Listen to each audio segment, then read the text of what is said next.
Ġew iffirmati żewġ ftehimiet bejn ir-Residenza San Vincenz de Paul u l-programm edukattiv tat-Teatru Manwell bl-isem Toj Toj biex jipprovdu esperjenza artistika estensiva lill-anzjani.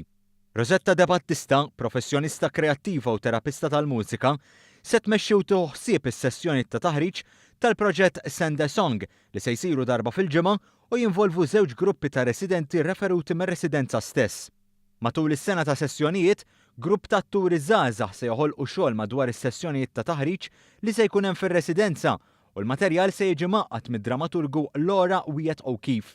Hija se tidderieġi l-ispettakli bil-għan li tqajjem għarfien fuq il-kura tal-anzjani, spettakli li se jittellaw fl-Esplora u jinkludu wkoll teatru pop art għal gost tar-residenti.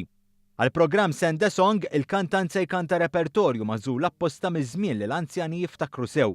Repertorju li se jitkanta fis-swali, fil-kurituri u fejn is-sodot tar-residenti bil-għan li l-anzjani jisimgħu jipparteċipaw u jiċċalqu billi jkantaw u jisfnu.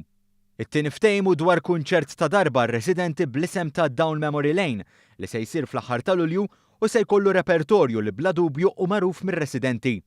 Il-Ministru Owen Bonnici qal li permezz ta' dawn il-proġetti l-anzjani se jkollhom esperjenza holistika diretta tad-dinja artistika.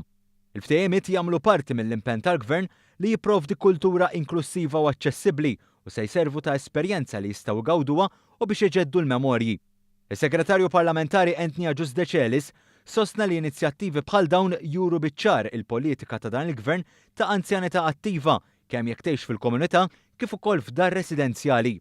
Żied li l-attivitajiet se jkunu ta' divertiment għall-anzjani u jħeġġuhom jibqgħu attivi inklużi l-anzjani bid-dimensja.